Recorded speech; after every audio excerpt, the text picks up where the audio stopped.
Anecdote mathématique de Gogolor. Bon. Donc en 2006, je suis arrivé à l'université de Toulon faire ma thèse de mathématiques en coloration des graphes sous la direction de Yves Aubry pendant 3 ans, de 2006 à 2009. Bon. Donc je suis arrivé et puis j'avais déjà résolu mon théorème, tout ce graphène bicentriangle du réseau triangulaire et 5 n2n choisissable. Bon. Au bout de 3 semaines, début septembre, je suis arrivé début septembre, puis au bout de 3 semaines, première conférence interne au labo. Bon, toutes les semaines, il y avait une conférence, donc j'ai demandé à faire ma conférence. Fin septembre, boum, conférence.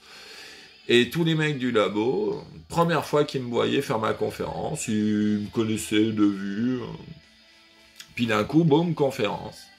Ils me disent, oh bah le jeuneau, il commence sa thèse, 3 semaines plus tard, il fait déjà conférence sur un nouveau théorème. Ah bah dis donc. Donc, tatati, tatata. Et puis, le temps passe, je rédige mon article, tout nickel, en 2 mois, admettons, 1 mois, 2 mois. Je rédige toute la preuve dans tout le protocole mathématique, en LaTeX, langage de programmation, d'édition de textes mathématiques. Donc j'ai dû apprendre ça aussi. Bon. Donc j'ai rédigé toute ma preuve, théorème, tout ça. Bon, nickel. Et puis après, bon, je me dis, bon ben, allez, continuons. La conjecture de McDermid-Derrida, sujet principal de ma thèse. Je vais réussir à la résoudre. Bon, ben, c'est parti. Attaque, lemme, conjecture, tatati, définition, théorème, et bah. J'attaquais la conjecture de McDermid-Derrida. Bon. Et puis, à force de discuter, au post-café, à gauche, à droite, avec tous les matheux un peu du labo, hey, coucou, ça va, qu'est-ce que tu dis, toi, tatati, tatata. Et donc, il y avait un vieux papy mathématicien, super sympa, un grand génie des maths, dans la théorie des codes correcteurs d'erreur, par exemple. Bon, un cadre des maths, mais bon, il devait avoir, je sais pas, 70, 80, bon, c'était un vieux papy, quoi. Et donc, c'était le prof émérite qui venait au labo de temps en temps, faire 2-3 heures de maths dans ses journées de retraité. Bon, prof émérite, tout ça. Il avait encore son bureau, et puis coup de chance, c'était le bureau qui était en face du mien. Bon, alors à chaque fois, je le voyais. Donc des fois, je rentrais dans son bureau. Hey, Coco, Papy Hoffman. Bon. Et donc j'avais une bonne entente avec lui, puis lui, il m'expliquait pas mal de petits trucs, bon. Puis un jour, il m'a expliqué, tu vois, dans l'ancien temps, bon, maintenant ça a changé, tu fais un sujet de thèse, par thèse, bon, ok. Mais dans l'ancien temps, les thésards d'avant, ils se faisaient 3 sujets de thèse différents. Sur 3 matières différentes. Je faisais par exemple un sujet dans le thème A, puis un sujet dans le thème B, puis un sujet dans le thème C, avec les 3 thèmes différents. Puis c'était mieux, parce que tatati, tatata, philosophie des maths, tatati, multiprojet, tatata. Donc il m'a fait tout le discours. Ah bon? Donc je me suis dit, ouais tiens, c'est vrai que faire tout le temps conjecture de McDermid-Derrida, 10 heures par jour, tous les jours, ah bah, c'est un peu chiant hein, à la force, ouais c'est pas con.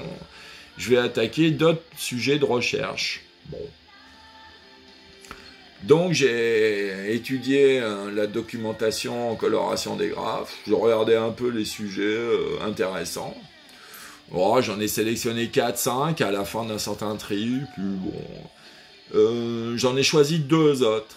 Bon. Alors, par le plus grand des hasards, mon deuxième sujet que j'avais choisi, c'était bon, le problème fondamental dans la coloration des graphes. C'est de trouver le théorème fondamental dans la coloration des graphes. Bon, personne ne savait comment faire. Tout le monde espérait le trouver, mais personne ne savait comment faire. Bon. Et puis un troisième sujet. Bon, c'est pas le moment d'en parler. Donc, pendant en gros, fin 2006 à 2009, j'avais 3 projets de recherche en même temps. Donc, la conjecture de McDermid-Derrida, le théorème, la conjecture, résoudre la conjecture du théorème fondamental de la coloration des graphes, et puis bon, un troisième sujet, on en parlera peut-être une autre fois.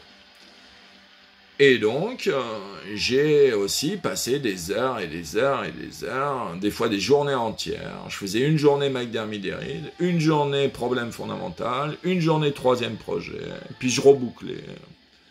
Ou des fois, je coupais la journée en 2 heures sujet A, 2 heures sujet B, 2 heures sujet C. Et comme ça me permettait une certaine variété, une certaine pulsion dynamique, et pas routinier toujours dans le même problème à tourner en rond. Et puis après, on préparait de la célèbre anecdote du marchepied de Poincaré, dont j'ai un peu fait dans une autre vidéo. Et donc, j'ai attaqué le problème fondamental. Et au début, donc le problème fondamental, si on se donne un graphe quelconque, une liste de couleurs quelconque, et un poids de coloration quelconque, quel est l'ensemble de toutes les colorations possibles de ce problème? Oh dis donc, il y en a un paquet, hein, surtout si le graphe est un peu gros, la liste un peu biscornue, et un poids, un peu important. Eh le nombre de solutions, de colorations peut être exponentiel parfois. Oh dis donc, ça en fait des paquets de solutions. Et il faut trouver l'égalité, hein, exactement l'ensemble de toutes les solutions. Bon. Alors quand j'ai vu ça, je me suis dit, oh là, c'est compliqué. Donc je me suis rappelé les bons vieux principes de sagesse mathématique. Avant d'attaquer le cas général, commence à attaquer le cas particulier ou une classe de cas facile. Déjà, attaque les faciles avant d'attaquer tous les cas et les plus durs possibles. Donc vite fait, je me suis dit, trop dur le problème à attaquer général, on va attaquer un problème élémentaire simple d'abord. Donc on va essayer de résoudre le théorème fondamental sur une classe la plus simple possible. Donc vite fait, la classe la plus simple possible, c'est les arbres, sans cycle, un bon arbre en théorie des graphes. Bon. Mais alors celui-là, fastoche pour résoudre le théorème fondamental, c'est élémentaire, les arbres triviales. Donc, la formule est triviale, pas très dur à trouver. Facile, mais ça, c'était connu de beaucoup de monde, hein. Les arbres, fastoche à trouver, toutes les colorations. Fastoche. Il suffit de faire un algorithme de récurrence, faire une étude exhaustive de cas, et un petit ordinateur vous les trouve toutes, hein, avec un petit programme simpliste. Donc les arbres, trop élémentaires, passons au-dessus. Donc la deuxième classe de graphes les plus simples, c'est les cycles. Les cycles. On trace un cercle, puis on met des points, et puis c'est un graphe. Donc les cycles, mais bien sûr un cycle peut être de longueur autant de points que l'on veut. On peut faire un cycle de longueur 3 par exemple, très bien, un triangle par exemple. Puis on peut faire un cycle carré, 4 points, hexagone, etc. On peut faire des cycles avec autant de points que l'on veut. Donc la distance du cycle peut être aussi grande que l'on veut. Donc ça en fait déjà un petit paquet des cycles, une infinité. Mais c'est les plus simples possibles, parce que tous les sommets sont de degré 2, tous isomorphes, on fait des rotations, c'est toujours pareil. Donc c'est très cool les cycles en théorie des graphes. Ça a des bonnes propriétés topologiques, c'est vraiment la deuxième classe la plus élémentaire des graphes. Donc je me suis dit, banco, je vais essayer de trouver le théorème fondamental que sur les cycles. Dis donc, pendant 3 ans, j'ai pondu résultat sur résultat, vision algébrique sur vision algébrique. Alors à des moments, ma solution, j'avais trouvé la solution algébrique, du théorème fondamental sur les cycles, assez rapidement. Mais au début, c'était plein de pages, plein de calculs ésotériques, très compliqués. C'était horrible. Puis après, petit à petit, j'ai simplifié la démonstration. Et à la fin, à coup de géométrie, je suis arrivé à déterminer exactement le théorème fondamental sur les cycles, d'un point de vue géométrique. Et donc, le théorème géométrique, c'était que le théorème fondamental sur les cycles, son ensemble de solutions, en fait, c'est la projection d'un hyperrectangle dans un espace de dimension n plus 1, projeté sur un hyperplan de dimension n. Bon.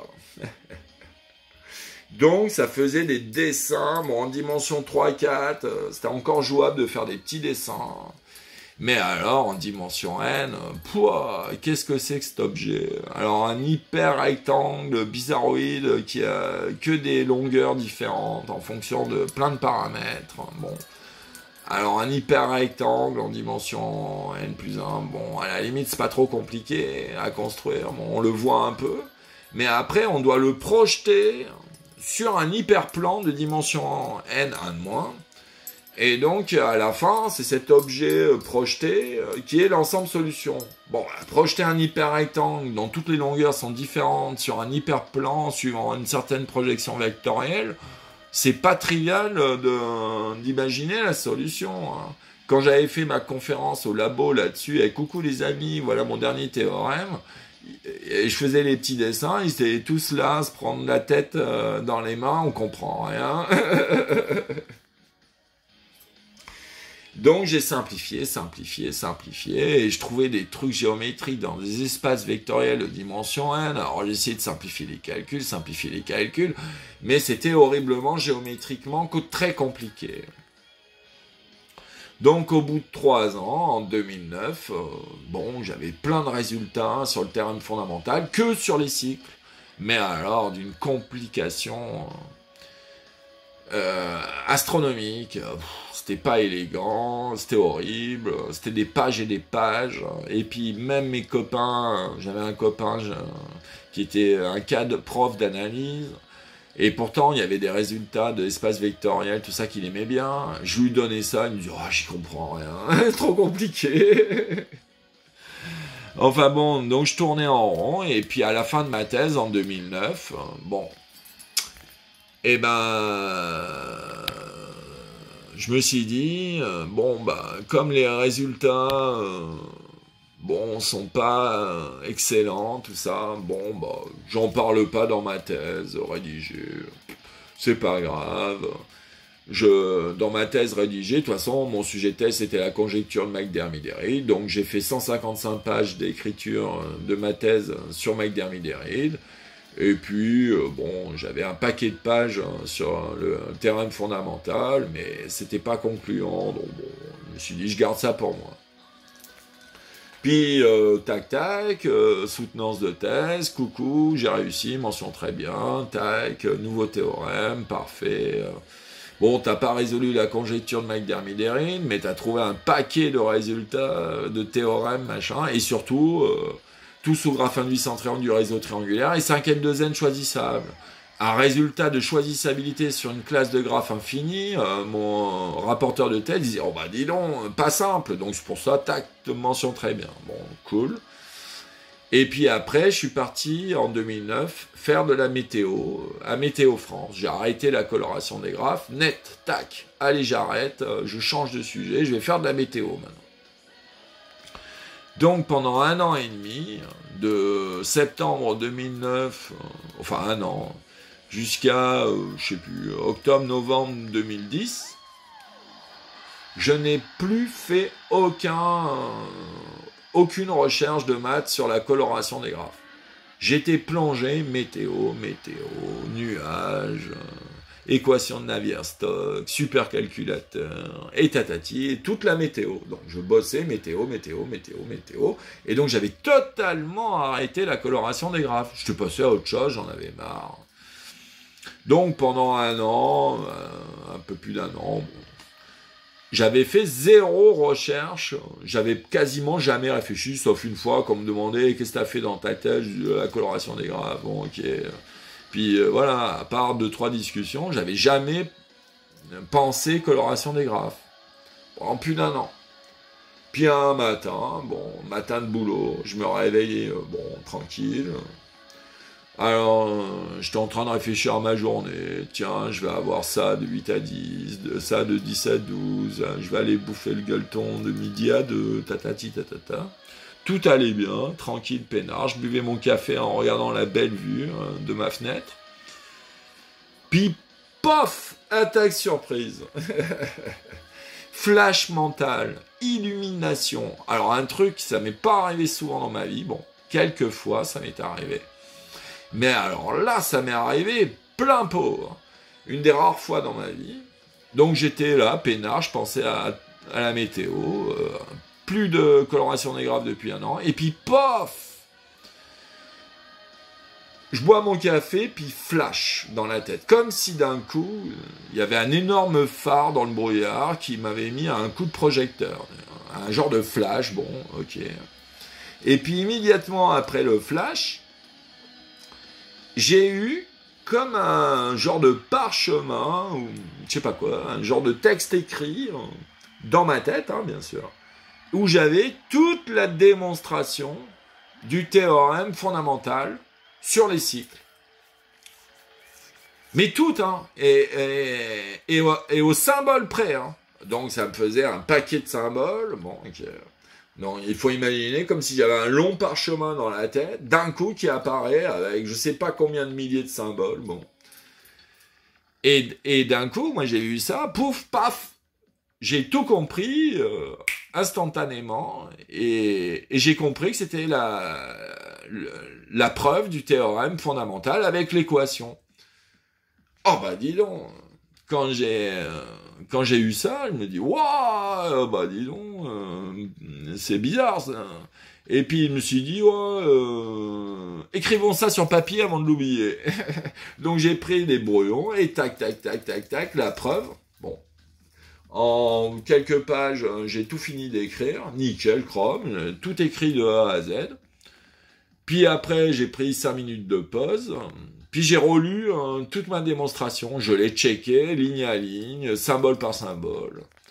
Puis bon, imparable, une vraie belle démonstration mathématique. Et bim, j'avais la formule. J'avais la formule, la preuve, tout ça, nickel chrome. Et puis après, j'appelle mes 2 collègues, mon directeur de thèse anciennement Yves Aubry, Olivier Tony. Coucou, j'ai trouvé, tatati tatata. Puis après, je rédige la preuve, nickel chrome sur ordinateur. Et donc, ma preuve au départ, c'était théorème fondamental sur les cycles. Bon. Puis quand je rédigeais ma preuve, à chaque fois que je prenais un graphe, G, bah, je disais que c'était un cycle. Bon, je prenais que des graphes cycles. Puis après, une fois j'ai tout rédigé la preuve, nickel chrome, machin, je me suis aperçu que l'hypothèse que mon graphe était un cycle, bah, dans ma démonstration, je l'utilisais jamais. Et donc, en fait, je me suis dit, mais cette démonstration, elle marche pour tout graphe, et pas que pour les cycles. Puisqu'à aucun moment, dans ma démonstration, j'utilisais le fait que le graphe soit un cycle. Donc, j'avais fait une démonstration générale, quel que soit le graphe. Mais je n'avais eu l'idée de faire ça que parce que j'ai commencé par le cycle. Et donc, j'avais la démonstration d'un coup, générale, pour tous les graphes, pour toutes les listes de couleurs, pour tous les poids de coloration, la formule que j'ai publiée en 2012. Donc, l'ensemble CG de L de W, donc l'ensemble de toutes les colorations possibles d'un graphe G avec une liste quelconque et un poids de pondération quelconque. Vous le verrez dans ma formule de 2012 dans une de mes vidéos précédentes. C'est une double union, un peu compliquée, mais d'un certain opérateur C-, de la coloration C', pondérée par le vecteur W'-W. Bon, c'est très clair quand on lit mon article. Par contre, le découvrir tout seul, c'est pas simple. Et même quand on a la démonstration, bon, il faut un peu de temps pour la comprendre. Croyez-moi sur parole. Et c'est pas trivial, hein. Donc, voilà, une de mes anecdotes, comment j'ai résolu le théorème fondamental de la coloration des graphes. Donc une petite morale, c'est toujours la même en mathématiques, c'est un invariant. Avant d'attaquer le problème général, commencez par étudier des cas particuliers. Et si vous savez pas résoudre les cas particuliers, n'attaquez même pas le cas général. En revanche, si vous commencez à résoudre tous les cas particuliers, par une genre d'induction, vous avez peut-être une chance de résoudre le problème général, comme je l'ai fait. Et en plus, j'ai eu l'intuition géniale à la Poincaré. Mais aussi, pourquoi ? Parce que j'avais travaillé 3 ans d'arrache-pied, concentré, et des dizaines d'heures par dizaines d'heures sur ce problème. Donc je l'avais bien profondément en tête. Et après, pendant plus d'1 an, ça a mûri dans mon inconscient, je sais pas par quelle magie. Et puis mon inconscient, à un moment donné, tic, il a résolu tout le problème. Bon, et comme ça.